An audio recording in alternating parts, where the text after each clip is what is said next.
Welcome to கதை கேட்கும் நேரம். நான் படித்த கதைகளில் எனக்கு பிடித்த கதைகளில் ஒன்று. ராஜா கொடுத்த ஆடை. அரண்மனையை ஒட்டி பிச்சைக்காரன் ஒருவன் வசித்து வந்தான். ஒரு நாள் அந்த அரண்மனை கதவில் மன்னர் விருந்தளிக்கப் போவதாகவும் அரச உடை அணிந்து வருவோர் மட்டுமே அனுமதிக்கப்படுவர் என்றும் குறிப்பிட்டு ஒட்டப்பட்டிருந்த அறிவிப்பை கண்டான். அரச உடை அணிந்து எப்படி விருந்திற்கு செல்வது என்று யோசித்தான். அரசரும் அவருடைய குடும்பத்தினரும் மட்டுமே ராஜ உடை உடுத்தியிருக்க முடியும் என எண்ணியவனின் மனதில் திடீரென ஓர் எண்ணம் தோன்றியது. மனதில் தைரியத்தை வரவழைத்து கொண்டு அரண்மனை வாசலை அடைந்தான்.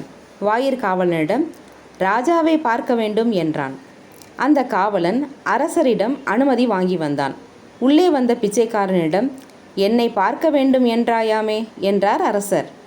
ஆமாம், நீங்கள் அளிக்கும் விருந்தில் கலந்து கொள்ள எனக்கும் ஆசை. ஆனால் என்னிடம் ராஜ உடைகள் இல்லை.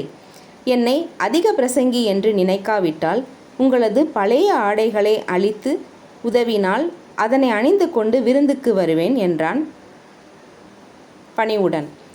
மன்னர் அவனுக்கு ராஜ உடை ஒன்றை வழங்கினார். அந்த உடை உடுத்தி கொண்டவன் கண்ணாடி முன் நின்று கவனித்தான். தோற்றத்தில் கம்பீரம் மிளிர்வதைக் கண்டு வியந்தான் அந்த பிச்சைக்காரன். இந்த உடை நீ இறக்கும் வரை அப்படியே இருக்கும் என்றார் மன்னர். ஆடை கொடுத்த மன்னருக்கு நன்றி கூறிவிட்டு கிளம்பும் சமயத்தில் மூலையில் கிடந்த தனது பழைய ஆடைகளை கவனித்தான். அவனது மனம் சற்றே சலனப்பட்டது. ஒருவேளை அரசர் கொடுத்த இந்த உடைகள் கிழிந்துவிட்டால் அப்போது நமக்கு பழைய உடைகள் தேவைப்படுமே என்று யோசித்தான். உடனே விரைந்து சென்று தன் பழைய உடைகளை எடுத்து கொண்டான். வீடு வாசல் இல்லாத அவனால் பழைய துணிகளை எங்கேயும் வைக்க முடியவில்லை. எங்கே போனாலும் பழைய ஆடைகளையும் சுமந்தே திரிந்தான் அந்த பிச்சைக்காரன். மன்னர் அளித்த இரவு விருந்தையும் அவனால் மகிழ்ச்சியாக ஏற்க முடியவில்லை. அடிக்கடி கீழே விழுந்துவிடும் பழைய துணிகளை சேகரித்து வைத்து கொள்வதிலேயே அவனின் எண்ணம் இருந்ததால் அவனால் பரிமாறப்பட்ட பதார்த்தங்களை கூட சரிவர ருசிக்க முடியவில்லை. அவர் கொடுத்த ஆடை அழுக்காகவோ கிளியவோ இல்லை. ஆனாலும் அந்த பிச்சைக்காரனுக்கு பழைய உடைகள் மீது நாளுக்கு நாள் பிடிப்பு அதிகமானது.